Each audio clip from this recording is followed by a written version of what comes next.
El Teatre de Lloret és un dels 8 equipaments escènics de Catalunya que participen en un programa pioner per acreditar la gestió sostenible de l'activitat que desenvolupa. Aquest programa és una auditoria mediambiental que pretén reconèixer tots els equipaments que apliquin aquesta gestió amb un distintiu. Entre molts criteris es valoren l'estalvi i eficiència energètica, estalvi d'aigua, gestió de residus, compres, mobilitat, ús eficient d'espais, qualificacions ambientals, sorolls, així com informació i educació ambiental. Però hem de tenir alguns criteris en llum, és a dir, hi ha d'haver un estalvi energètic, també amb calefacció, amb el tema d'edició de paper, tot el que estigui vinculat amb cartelleria, etiquets, doncs que també tingui en compte hi hagi criteris mediambientals. Hi ha una sèrie de paràmetres que s'hauran de complir i l'auditoria el que et dirà és si els compleixes o no i que tens un termini per estar al dia. Un cop passada l'auditoria, l'equipament obté un distintiu de garantia de qualitat ambiental. Aquest és un sistema voluntari de qualificació que identifica i certifica de manera oficial que el servei que s'ofereix té una afectació menor sobre el medi ambient i que compleix criteris de sostenibilitat mediambiental. En funció dels equipaments que tinguin aquest distintiu de qualitat, a l'hora de demanar subvencions per temes d'aparells o de maquinària del teatre, tindran en compte els equipaments que tinguem aquest distintiu. Els equipaments que participen a la prova pilot, a més del Teatre de Lloret, són el Teatre Nacional de Catalunya, el Mercat de les Flors, el Liceu, l'Art Santa Mònica, el Teatre Auditori de Sant Cugat, el Teatre de Granollers i la Perera de Lleida. A finals del mes de juny es començarà a desenvolupar l'auditoria mediambiental en aquests espais, que ha de certificar-ne l'explotació sostenible. L'Ermita de les Alegries viu aquests dies una de les setmanes més intenses de l'any, amb la Festa de les Flors aquest diumenge 17 de maig i la nit de concerts que celebraran el dissabte dia 23. I és que diumenge el veïnat d'aquesta ermita lloretenca va celebrar la 10a Festa de les Flors, un dia d'activitats al voltant de l'ermita que acompanyava la mostra floral que van presentar els mateixos veïns i diverses entitats del municipi. La festa va comptar amb diverses actuacions musicals, així com tallers i jocs infantils, a més de l'estofat que hi va posar el col·lectiu Xino-Xano. També diumenge es va poder veure la restauració exterior de l'ermita, que s'està duent a terme des de fa mesos. D'aquesta restauració ara només falta la part més alta del campanar. I després de la Festa de les Flors, d'aquest diumenge, dissabte que ve dia 23, s'hi celebrarà la Nit de les Flors, una tarda i nit de concerts gratuïts. Som un grup de joves lloretencs, veïns d'aquí de les Alegries, que el que volem és dinamitzar aquest espai, ja que s'ha fet tota la decoració perquè com aquest diumenge passat es feia la Festa de les Flors i tot aquest espai estava decorat, doncs aprofitem tota aquesta decoració i aquesta feina dels veïns i de la gent lloretenca per dinamitzar més aquest espai i oferir l'escenari que muntarem als joves artistes lloretencs per acabar d'explotar com a artistes i com a grups i poder fer aquí els seus espectacles. Bueno, agafem tot tipus, abarquem tot tipus de música, ja que comencem des de 2:45 de la tarda, comencem amb una cantautora i llavors a mesura que va avançant la nit doncs anem pujant com si diguéssim de ritme o d'estil musical. Comencem com dic amb la cantautora, després passem per pop-rock, pop, una mica més de rock pujadet, després anem a cúmbia i entremig de tot això fem algun número de màgia i venen de circ a fer teles aèries. És previst que aquesta tarda i nit de concerts comenci a 2:45 del vespre i prendran part grups musicals de diversos estils. Obrirà la vetllada de concerts la cantautora Alba Lanza i els grups Bàsic, A Destiempo Rock, Liar Desire i tancarà Supercúmbia i la Liga de l'Alegria. També hi prendran part l'il·lusionista John Herrera, la banda de percussió Ciart i els alumnes del taller de teles Trapezi de Morralla. Les empreses col·laboradores són Framma Espectáculos, Adiós Selva, Jerry's Pub, El Romaní i Inquisite Tattoo. Com sempre, per poder accedir al concert s'habilitaran els aparcaments de sota l'ermita i s'oferirà servei de bar i entrepans en aquesta 5a edició de la Nit de les Flors. Tots els beneficis que es recaptin aniran a fons de l'ermita i de l'Associació de Veïns. El Teatre de Lloret de Mar va acollir el dissabte 16 de maig un concert de l'Orquestra Jove de la Selva titulat Swing de Cine. Aquesta orquestra està formada per estudiants d'escoles i conservatoris de música de la comarca de la Selva i Rodalies. D'entre els seus principals objectius, el grup ofereix als joves músics experiència i coneixements en el camp orquestral.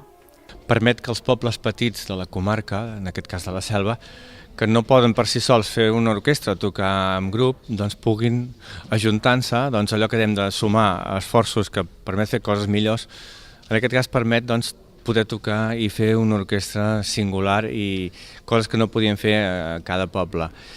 S'ha demostrat amb més de 10 anys ja d'experiència que això ha fet, a més de la part musical, ha creat un vincle d'amistat, o sigui, de col·laboració entre els pobles. En aquest swing de cine, l'orquestra va oferir un repertori basat en bandes sonores i estàndards del jazz a càrrec de les seccions de vent i de la Big Band. Entenem que és una música que pot agradar a qualsevol tipus de públic, tant de qualsevol sigui la seva edat. De fet, els nostres músics són molt joves i els encanta tocar aquest tipus de música, però també sabem que gent de molta altra edat doncs, també pot disfrutar d'aquesta música. I el que volem és que traspassi aquesta frontera d'edats i de gèneres, de que la nostra música arribi a tothom que vulgui escoltar-la. Aquest mes de juny, l'Orquestra Jove de la Selva organitzarà les proves d'accés a nous estudiants a l'Escola de Música de Santa Coloma de Farners.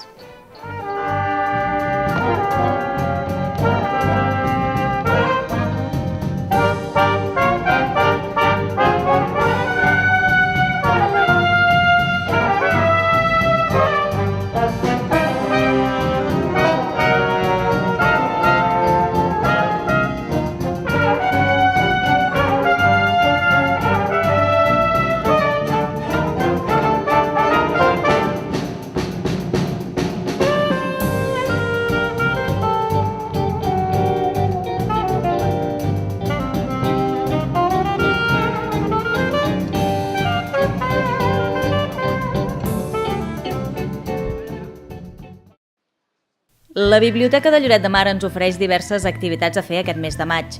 Destaquen, per exemple, 2 exposicions, una pictòrica i una altra d'història, i la 4a edició del cicle Musicava. Amb l'equivalent modern d'una hora clàssica on tot el món, tots els ciutadans de Lloret trobin alguna cosa que els agradi, que puguin fer, que puguin intercanviar, que s'hi puguin trobar a gust, que sigui un lloc, a més, neutre, que qualsevol persona, qualsevol ciutadà, li agradi el que li agradi, pensi com pensi, no tingui cap problema en estar-s'hi, s'hi trobi bé i a gust. No és només per llegir, encara que, òbviament, és per llegir. D'una banda, la sala d'exposicions recull les obres, principalment a l'oli, del pintor d'origen cubà Alexander Leal Cid. Es tracta d'una retrospectiva a les seves creacions entre el 1996 i el 2015. L'exposició restarà oberta fins al 28 de maig.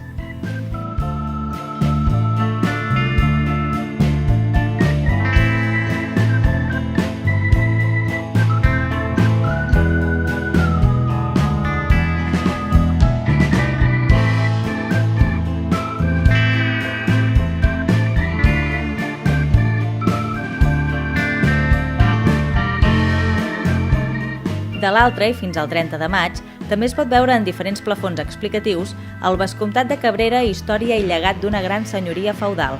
Aquesta exposició, sota assessorament del Centre d'Estudis Salvatans, és una visió de l'extensió i les característiques històriques i patrimonials dels dominis del vescomtat de Cabrera.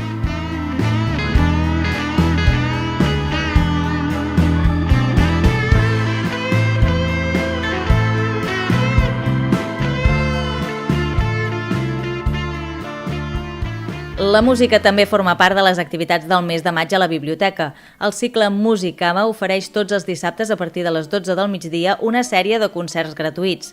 Els grups d'aquesta edició tenen com a eix en comú la fusió de gèneres com el clàssic, el jazz o el flamenc. És el cas, per exemple, del duet format per David Montero i Xavier Dotres, que actuaran el 23 de maig.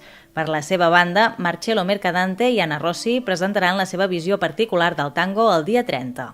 Trobo que és interessant perquè és música clàssica. De fet, la majoria dels intèrpretes tenen una base de formació musical clàssica, però incorporen i fan una mica de fusió amb altres gèneres, com avui, per exemple, que fan amb la base de ritmes i de melodies clàssiques i de tècnica, però toquen, penso que avui toca caribenyos i música latina i coses d'aquestes.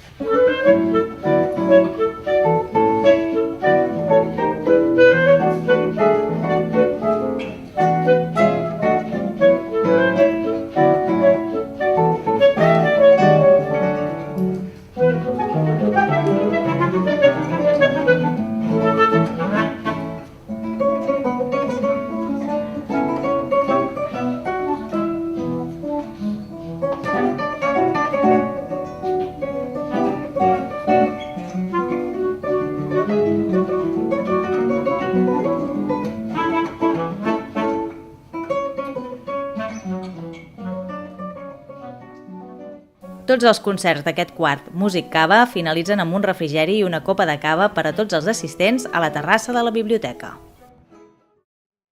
Aquest 24 de maig, com cada 4 anys, se celebren les eleccions municipals que han de decidir quin equip ha de liderar el municipi de Lloret de Mar la propera legislatura. Aquesta setmana s'ha celebrat el debat de Nova Ràdio Lloret i el Punt Avui, amb els 10 candidats. Un debat centrat en 3 eixos, l'ampliació de l'autopista, el model turístic i el paper dels ajuntaments en el procés sobiranista. A Lloret de Mar es presenten 10 llistes. Ara mateix al consistori hi ha representades 5 d'aquestes llistes, més un grup de regidors no adscrits provinents de diverses formacions. Convergència i Unió encapçala Jaume Dolçat, professor universitari i gerent de la Fundació Carl Faust. Per al moviment independent de Lloret, Marc Fuertes, empresari de transport turístic. Antonio Lorente, gestor immobiliari amb el Partit Socialista. Pel Partit Popular, l'alcaldable és Enric Martínez, empresari en l'àmbit de serveis sanitaris. En el cas d'Iniciativa per Catalunya, Esquerra Unida i Alternativa s'hi presenta Francisco Javier Rodríguez.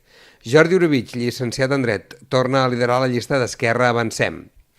I 4 llistes que es presenten per primera vegada. Ciutadans, amb Jordi Hernández, advocat i hostaler. La CUP, amb Jesús Elias, director d'una empresa d'aplicacions informàtiques. Lloret Unida, llista que encapçala l'esportista olímpic José Luis Blanco. I, finalment, Paulino Gracia, del moviment En Lloret Si Se Puede. Diumenge, des de les 9 del matí fins a les 8 del vespre, es podrà votar a Lloret en un dels 4 col·legis electorals on hi haurà repartides les 30 meses. A la Casa de la Cultura, situada a la plaça Pere Torrent, a l'Escola Esteve Carles, al carrer Oliva, a l'Escola Pere Torrent, als carrers de les Escoles, i a l'Escola Pompeu Fabra, al Camí de l'Àngel.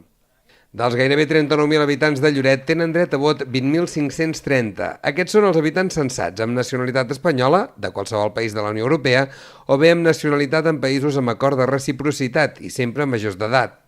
Per votar només cal presentar el DNI, el passaport o el carnet de conduir. En el cas dels electors no espanyols, la targeta d'identitat d'estranger. Els documents han de ser originals. Tota la informació sobre les eleccions municipals la podeu trobar a la pàgina locals2015.cat de la Generalitat de Catalunya i si voleu saber on esteu inscrits per fer la vostra votació a Lloret, a lloret.cat.